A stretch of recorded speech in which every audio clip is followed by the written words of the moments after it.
How to change phone number from Binance account. So let's get started with the tutorial.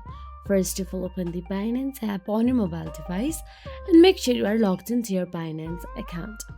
Then simply tap on the account icon at the top left corner of your screen.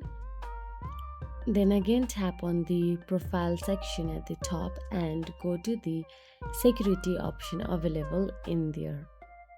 Inside security, tap on the drop down icon available there, and all you have to do is tap on the phone number after it. Then tap on the edit icon next to the phone number you want to change. Now all you have to do is confirm that you want to change your phone number and tap on the continue option available there and complete the 2FA to continue. You may tap switch to another verification method to verify with another 2FA method. Enter another phone number and tap get code. You should receive a verification code on the new number. Enter it and tap submit. Your new phone number has been verified. So that is it. If you found this video helpful, please like, share and subscribe our channel, and thank you so much for watching.